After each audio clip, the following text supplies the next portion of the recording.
Bonjour tout le monde, aujourd'hui je vais vous donner 3 trucs pour apprendre à relaxer même si tu as déjà essayé puis ça n'a pas fonctionné. Pourquoi je fais la vidéo? Ça arrive souvent dans les séances individuelles avec les athlètes, les entraîneurs, qu'on me dit « Oui, je sais que c'est important, méditer, relaxer, j'essaie, ça fonctionne pas pour moi, c'est vraiment pas quelque chose pour moi, c'est trop difficile. » Souvent, c'est pas parce que c'est pas pour nous, mais c'est tout simplement parce qu'on n'a pas encore trouvé la méthode qui nous convient ou on a commencé une étape qui est trop avancée. Pourquoi est-ce que ça serait important de méditer, de relaxer?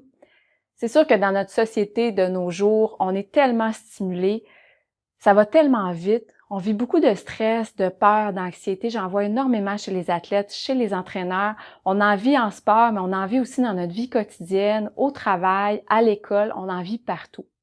C'est comme si à un certain moment, nos pensées vont tellement rapidement que on n'arrive plus à les arrêter, puis c'est comme s'ils roulaient toujours en arrière-plan. Même quand on est en repos, même si on n'est pas à l'entraînement, même si on n'est pas au travail ou à l'école, c'est comme si c'était toujours en arrière dans notre tête, puis l'interrupteur est jamais à off. Puis à cause de ça, sans qu'on s'en rende compte, ça nous épuise, ça nous prend beaucoup d'énergie. Ce qu'on veut avec la méditation, la relaxation, c'est d'être capable enfin de mettre l'interrupteur à off, de l'éteindre pour être capable de récupérer. D'où est-ce que ça vient le stress, l'anxiété, la peur? Pour répondre à la question, je vais parler de mon expérience personnelle que moi j'ai vécue en sport, dans ma vie quotidienne aussi. J'ai vécu beaucoup d'anxiété dans ma vie, j'ai fait des crises de panique. J'étais une personne très stressée quand j'étais plus jeune, quand je faisais du sport, et aussi ce que j'ai pu vivre avec les athlètes. Donc, je vais y aller vraiment dans mes mots à moi, avec mon expérience à moi. Ce que j'ai appris avec le temps, c'est qu'on a 3 systèmes de guidance. Il y a 3 systèmes sur lesquels on peut s'appuyer pour prendre nos décisions, pour évoluer dans la vie. Je l'appelle les 3 I, information, intuition, instinct. Le premier système, l'information, il est lié à mon mental, à ma logique. Je vais aller chercher de l'information à l'extérieur de moi. Donc, c'est un système de guidance qui est plutôt extérieur, dirigé vers l'extérieur. Je vais aller chercher de l'information à l'extérieur de moi pour être capable de prendre des décisions. Par exemple, si je me demande qu'est-ce que je pourrais manger le matin de ma compétition, je pourrais aller voir une nutritionniste, lui poser la question, ressortir avec un plan de nutrition et utiliser mon plan de nutrition avant ma compétition. Je pourrais aussi aller sur le web, aller prendre des informations. Donc ça, c'est mon système de guidance externe. Maintenant, j'ai 2 systèmes de guidance qui sont plutôt internes. L'instinct, l'intuition. L'instinct, c'est une réponse innée face à un stimuli de l'environnement. Donc, par exemple, si je vois dans mon champ de vision un ballon qui s'en vient rapidement vers moi, c'est possible que je baisse la tête en 1 seconde pour laisser passer le ballon pour éviter qu'il frappe ma tête. Ça, c'est un instinct, c'est une réponse instinctive pour me protéger, pour la survie. Donc, l'instinct, c'est à ça qui sert. Par exemple, chez les animaux, quand ils naissent, il y a plusieurs animaux qui savent déjà marcher. Ça, c'est une réponse qui est instinctive. L'intuition, c'est une réponse apprise au fil des expériences de vie. L'intuition, c'est vraiment un pont entre le cerveau inconscient et le cerveau conscient. Le cerveau inconscient peut emmagasiner, peut trier, peut traiter un nombre phénoménal de données. Le cerveau conscient ne peut pas faire ça. Donc, à un certain moment, tu vas te retrouver face à une situation et pour une raison inconnue, ton cerveau inconscient va emmagasiner, va réutiliser plusieurs données qui ont été enregistrées dans ta vie et va sortir une réponse et va dire « tu devrais aller là, tu devrais prendre cette décision-là, tu devrais faire ça ». On ne sait pas trop pourquoi cette réponse-là arrive dans notre tête, mais c'est parce que notre inconscient a traité de l'information et a été capable de trier pour nous donner une réponse, la réponse qui est appropriée par rapport à tout ce qu'on a appris, tout ce qu'on a compris dans notre vie. Maintenant, voici la découverte que moi j'ai faite dans ma vie, dans mon expérience personnelle. J'ai appris que l'anxiété, la peur étaient dues au fait que j'accordais de plus en plus d'importance à l'extérieur, à mon système de guidance externe qui était l'information et de moins en moins d'importance à mon système de guidance interne qui était lié à mon intuition et à mon instinct. Donc, de plus en plus dans ma vie, j'écoutais ce qui venait de l'extérieur. Donc, mon entraîneur, la nutritionniste, l'information sur le web, ce qu'on dit qu'on doit faire. Donc, je dois dormir tant d'heures de sommeil avant ma compétition. Je dois manger exactement ça la semaine avant ma compétition. Voici le plan. Voici ce que je dois manger. Voici comment je dois m'entraîner. Voici les techniques qui sont les meilleures pour moi. Voici les techniques qui sont les meilleures tout court. Voici le nombre d'heures d'entraînement que je dois cumuler dans ma semaine. Par exemple, si je m'entraîne pas la veille de ma compétition, ça pourrait être dangereux parce que je pourrais ne pas être prête pour ma compétition. Donc, toutes sortes de choses qui sont véhiculées à l'extérieur, que ce soit des croyances, que ce soit des informations qui sont vraies ou qui ne sont pas vraies. Mais pour moi, ça devenait très, très, très important. Et c'est comme un cercle. Plus tu mets de l'importance sur ce qui est à l'extérieur, sur l'information, plus tu perds confiance en ce qui se dit à l'intérieur de toi. Donc, ta guidance interne, tu commences à perdre confiance et tu commences à l'écouter de moins en moins. Et moins tu l'écoutes, plus tu te déconnectes. L'anxiété, le stress, la peur, ça vient de la déconnexion avec l'intérieur de soi et de la direction principale vers l'extérieur. La méditation, la relaxation, la respiration, pourquoi c'est si important? C'est parce que ça nous permet de se reconnecter à l'intérieur de soi. Donc aujourd'hui, je vais te donner 3 trucs pour apprendre à te reconnecter à l'intérieur de toi de manière simple pour que tu sois capable de le faire, peu importe si tu débutes ou si tu es un peu plus avancé. Juste avant d'entrer dans les 3 trucs, je veux mentionner que j'offre du coaching sur la plateforme Patreon. Quand tu t'abonnes, tu accèdes immédiatement à mes 7 étapes pour performer sous la pression et mes 3 stratégies pour maîtriser tes émotions en compétition. Donc, si tu as tendance à vivre du stress, de l'anxiété en compétition à l'entraînement, les 7 étapes pour performer sous la pression, ça peut être un bon complément à cette vidéo-ci. Pour les entraîneurs, j'inclus une vidéo avec mon point de vue, je vais un petit peu plus loin dans la théorie, puis ma manière d'aborder les exercices. Puis tu as aussi accès aux documents qui sont modifiables, sans droit d'auteur, que tu peux utiliser avec tes athlètes pour animer les ateliers. Maintenant, voici mon premier truc de relaxation 101. Le premier truc, c'est de planifier et choisir les bons moments pour t'entraîner, pour pratiquer. Parce que la relaxation, c'est exactement comme ton entraînement technique, ton entraînement physique, c'est important de le mettre à l'horaire, puis ça doit faire partie de ton entraînement global.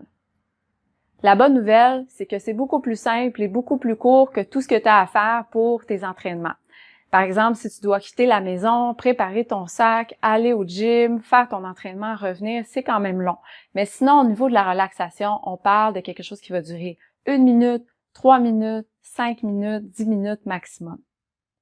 Quand on parle de choisir le bon moment, tu peux faire ça le matin.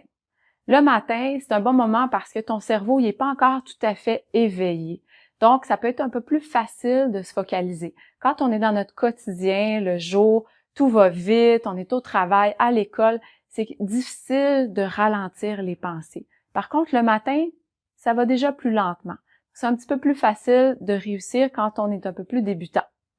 Tu peux donc commencer à pratiquer assise dans ton lit, ou ça peut être même couché. Moi, personnellement, quand j'ai commencé à méditer, je le faisais couché. Donc, quand je me réveillais le matin, j'enlevais mon oreiller juste pour être à plat dans mon lit et parce que j'étais capable de mieux sentir mon corps quand j'avais pas d'oreiller en arrière de ma tête et je le faisais couché. Donc, c'était vraiment très, très simple. Je faisais quelque chose qui était guidé. Donc, mes écouteurs étaient à côté de moi, la musique était prête. J'avais juste à mettre mes écouteurs, à faire ma méditation. C'était facile. Tu peux aussi le faire assis par terre sur un tapis de yoga en indien, comme on voit souvent sur les images. Tu peux le faire assis avec un petit coussin de yoga aussi. C'est quelque chose qui est rond. C'est un coussin comme celui-là. Donc, on est souvent dans une meilleure position. Si tu as mal aux genoux, si tu as des problèmes de dos ou quoi que ce soit, dans la position sur le petit coussin, se mettre en indien avec les pieds par terre, c'est plus facile. On se sent mieux physiquement. Donc, c'est important d'être dans une position qui est relativement confortable pour nous. Tu peux aussi choisir de pratiquer ta relaxation le soir, juste avant de te coucher. Et ça va donner un meilleur sommeil souvent parce que là, justement, on va prendre le temps de calmer les pensées parce que des fois, qu'est-ce qui arrive, c'est qu'on a de la difficulté à s'endormir parce que ça va trop vite dans notre tête. Donc, la relaxation peut nous aider à ralentir et être capable d'avoir un sommeil de qualité. Des fois, il y a des gens qui vont essayer de le faire sur l'heure du midi. Personnellement, je le recommande en étape ultérieure, étape 2, étape 3, parce que c'est un petit peu plus difficile à faire justement parce que les pensées roulent plus vite et souvent il y a plus d'agitation dans l'environnement. Tu veux commencer dans un environnement calme parce que c'est plus facile de se concentrer. Donc là, on parle vraiment de démarrer au niveau 0. Mon deuxième truc de relaxation 101, c'est de choisir la bonne méthode pour toi et de te donner des mini-objectifs de relaxation.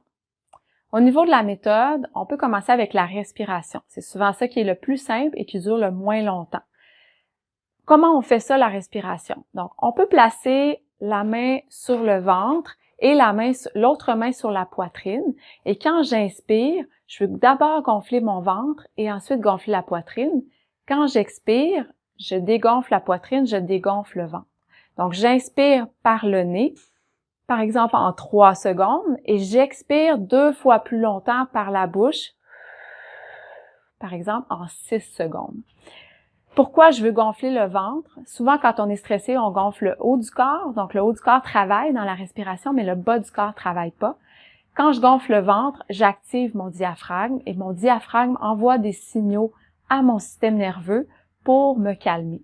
Donc, je vais sentir plus de relaxation, plus de bien-être quand je gonfle le ventre et que j'active mon diaphragme. Donc, c'est important d'aller travailler au niveau du ventre et au niveau de la cage thoracique dans la respiration. Et je veux expirer 2 fois plus longtemps que mon inspiration.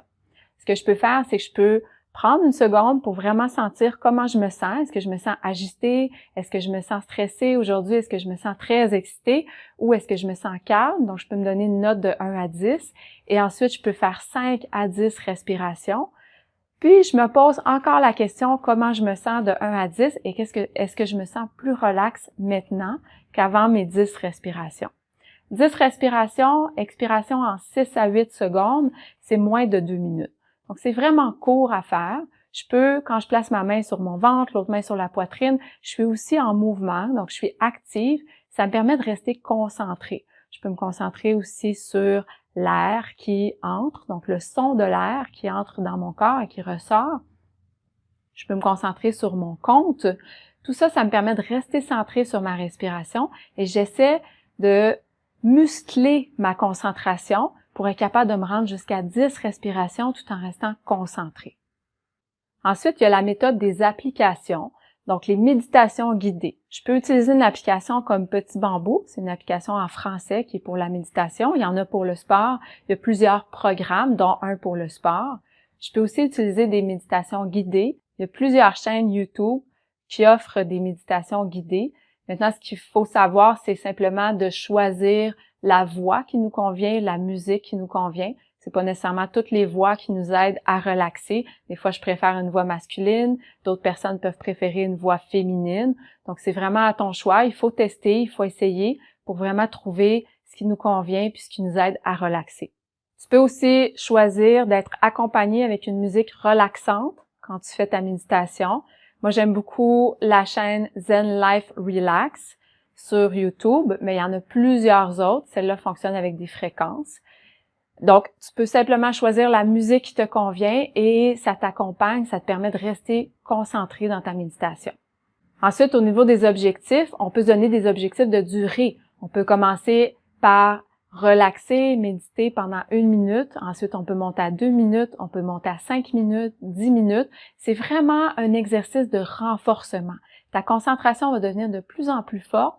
Plus tu réussis, plus tu t'entraînes. Tu vas réussir à te concentrer plus longtemps. Ton objectif, c'est pas nécessairement de ne pas avoir de pensée, ce qui est pratiquement impossible, mais c'est simplement de rester concentré dans le moment présent. Tu peux porter ton attention sur les sensations de ton corps. Donc, il y a des méditations guidées qui s'appellent des balayages corporels. Sur YouTube, sur Ginkgo Atelier, tu peux trouver le balayage corporel 4 minutes. Donc, c'est très court et ça permet de porter attention à différentes parties du corps, une à la fois, pour sentir les tensions, où est-ce qu'on se sent plus relax et où est-ce qu'on a des nœuds. Et tranquillement, avec la respiration, on peut défaire les nœuds. Au niveau de la progression, on peut aussi y aller progressivement au niveau de notre environnement. Au départ, on peut faire notre méditation, notre relaxation dans un endroit très calme, où est-ce que peut-être même c'est sombre, il n'y a pas de lumière. Et tranquillement, on peut évoluer. On peut ajouter de la lumière, on peut être dans un environnement qui va être un petit peu plus agité, un petit peu plus bruyant.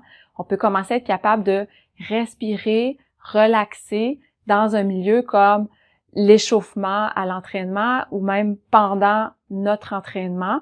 Ensuite, tranquillement, on commence à être capable de faire nos respirations ou notre relaxation à l'échauffement en compétition et pendant la compétition.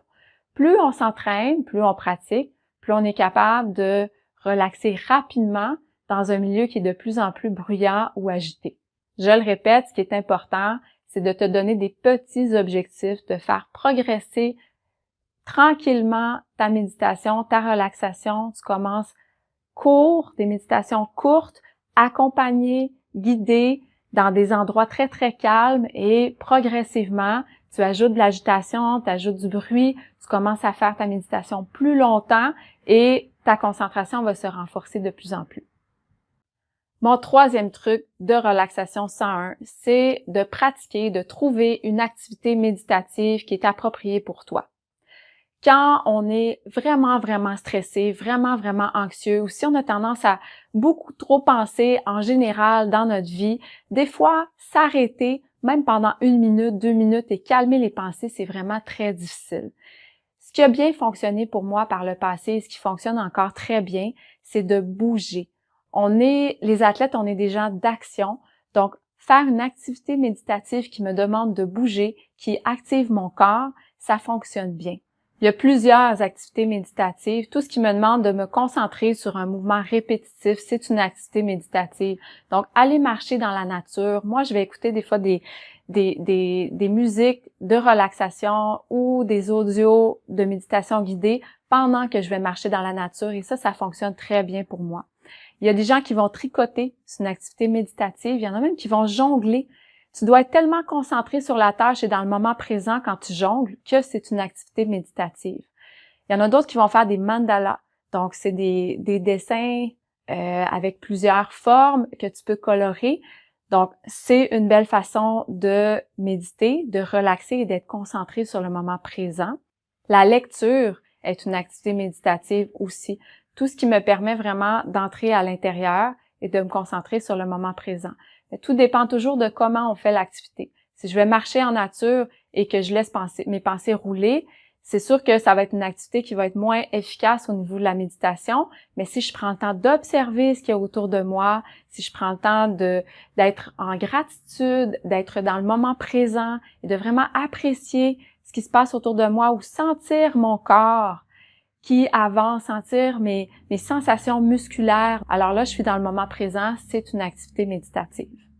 En conclusion, si tu as regardé cette vidéo, c'est probablement que tu es une personne qui est sportive, tu as l'habitude de te donner des objectifs, tu as une certaine discipline probablement, donc vois la méditation, la relaxation comme un entraînement, comme faisant partie de ton entraînement global et ça va t'aider à l'inclure dans ton quotidien. Rappelle-toi de choisir le bon moment pour pratiquer ta relaxation, ta méditation, de choisir la bonne méthode pour toi, de te donner des objectifs. Puis quand tu es vraiment, vraiment trop stressé ou suractivé, choisis une activité méditative et fais quelque chose qui est aussi physique, entre dans l'action. J'espère que mes conseils t'ont été utiles. Si oui, aime la vidéo, écris-moi des commentaires. Puis si tu l'as pas déjà fait, tu peux télécharger mon e-book gratuit dans la description en bas. Bon entraînement et à bientôt!